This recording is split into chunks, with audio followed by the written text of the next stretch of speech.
Welcome to Jersey Reads the Classics, an audiobook podcast delving into the finest works of our literary masters. Unfortunately, it's read by this woman. What the hell? Who cares? Let's go on an adventure. Hello and welcome back to Jersey Reads the Classics with me, your host, Rosa DeCandia.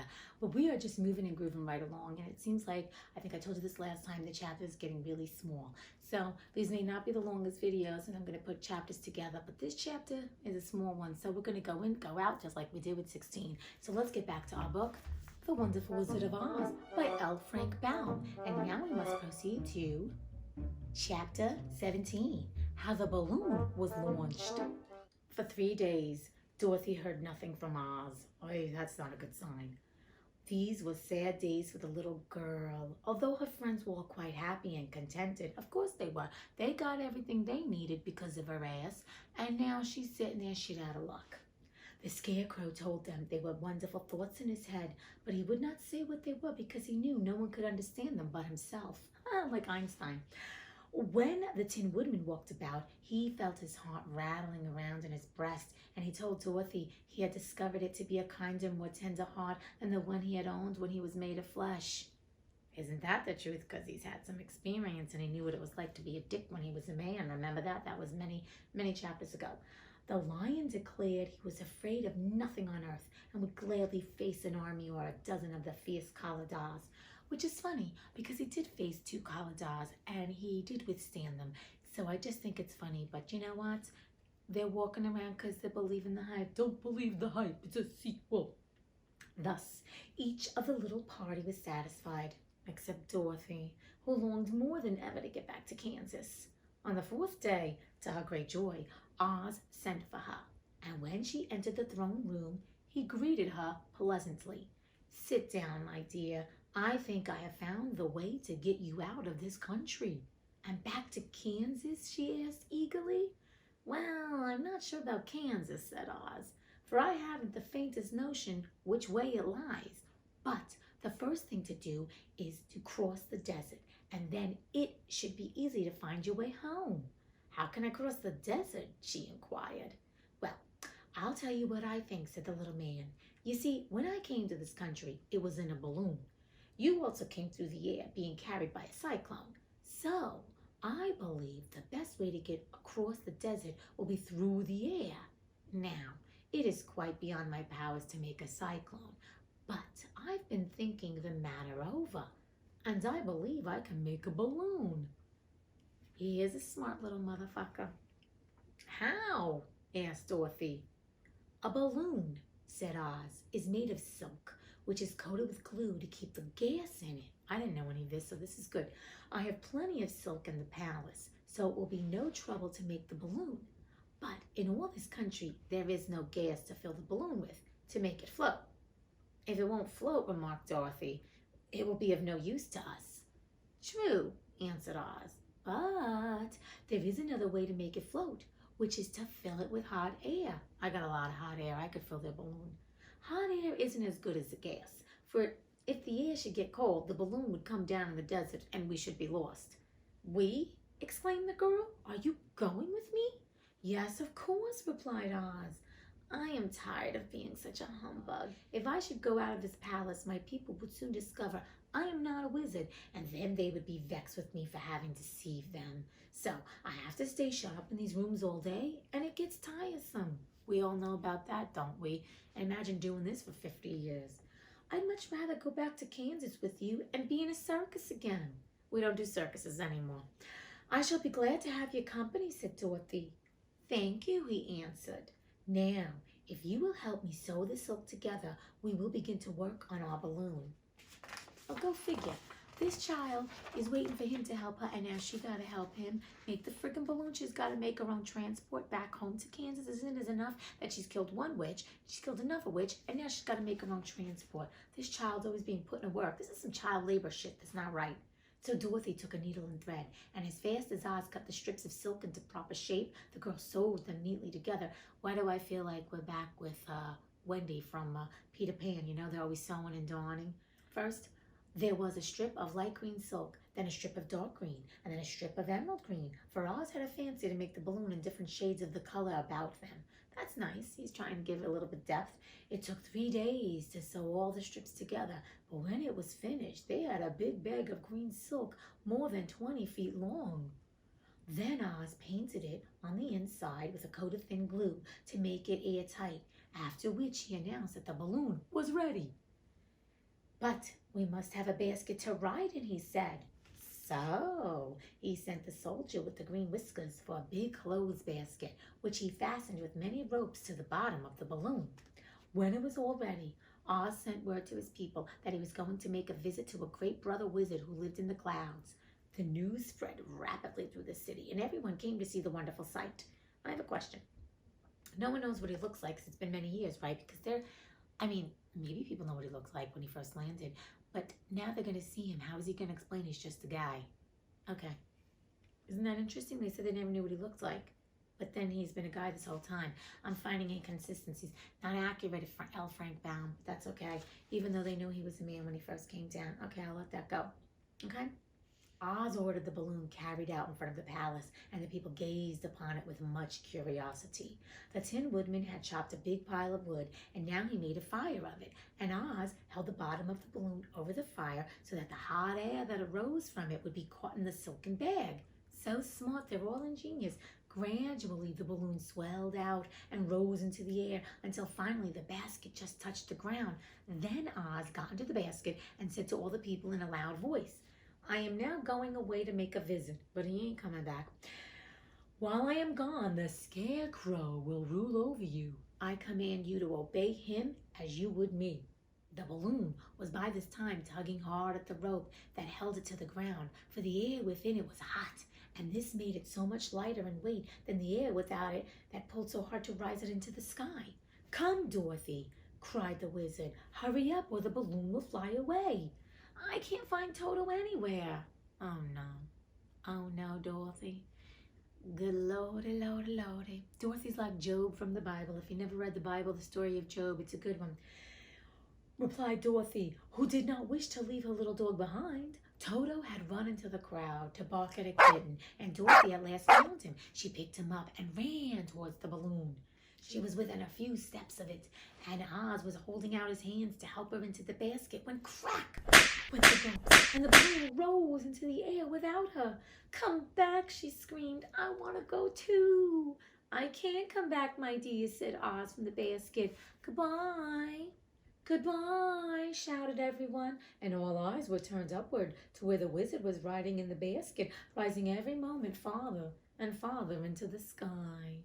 And that was the last any of them ever saw of Oz, the wonderful wizard, though he may have reached Omaha safely and be there now for all we know. But the people remembered him lovingly and said to one another, "Oz was always our friend. When he was here, he built for us this beautiful Emerald City." No, technically you built the Emerald City. Remember, he just commissioned it. "And now he is gone. He has left the wise Scarecrow to rule over us." Still, for many days they grieved over the loss of the wonderful wizard and would not be comforted. Whoa. Frickin' Dorothy, man. She got some bad shit luck. The thing is this. I can identify with Dorothy being on the journey of life and seeing, it's interesting because Dorothy, her journey, it all began with her, right? And it will end with her, and it will always, we all know it's going to end happily. But it's really showing us the trials and tribulations of life. And that's what I'm gleaning from this particular subject, this topic. Dorothy has brought her friends to their promised land. They've all gotten what they've so desired, and they're all happy and contented. And she just wants to go home. And even Oz, who's come up with a brilliant idea, I'm not going to lie, he says, I need your help. So she even has to help him with her own transport. And then it comes down to the last moment. It's like our lives. We're in the finish line for something, right?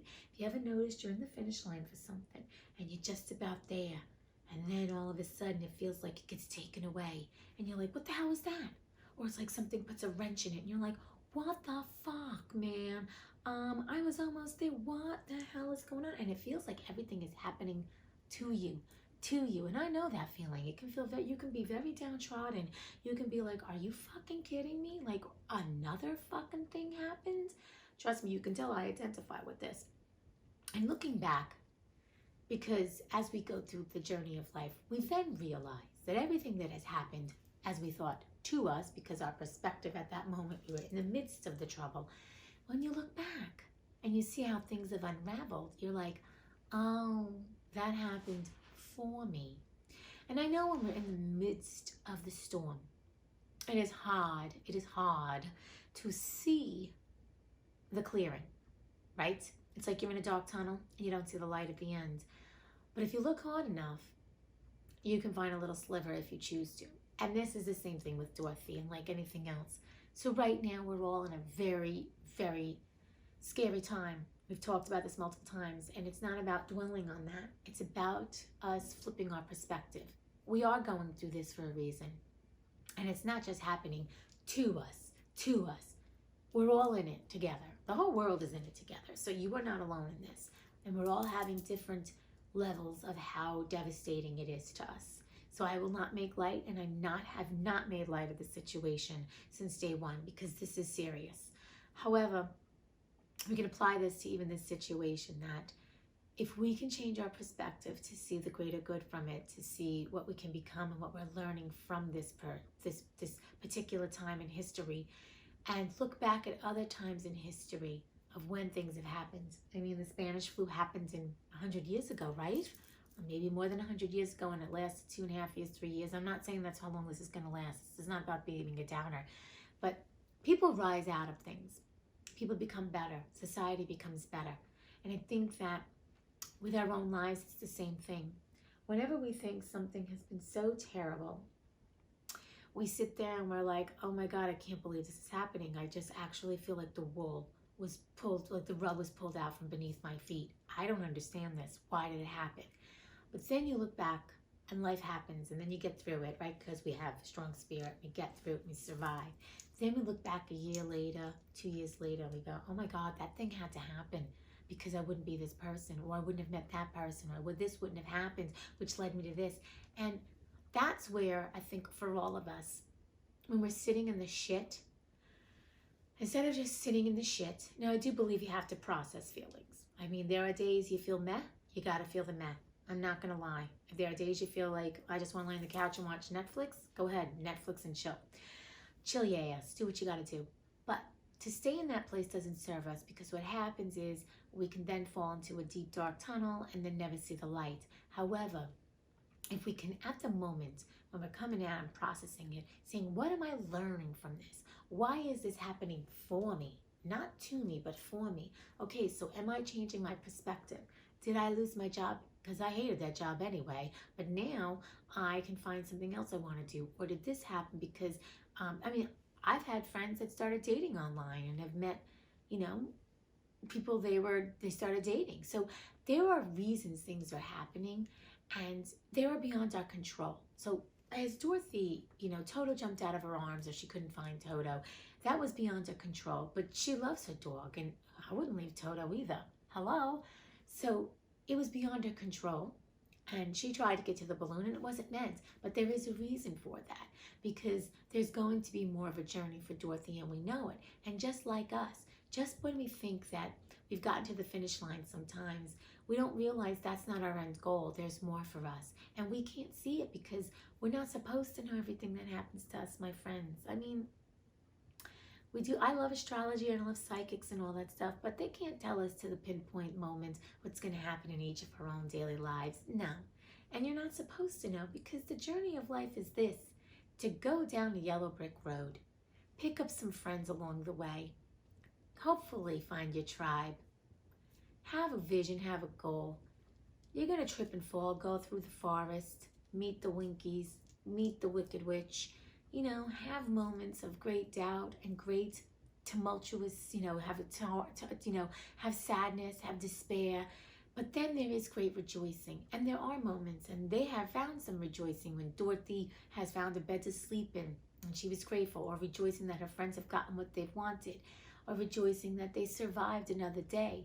And the thing is this, that is the journey of our lives. We've signed up to come here to become who we are. And the only way we can become a stronger virgin?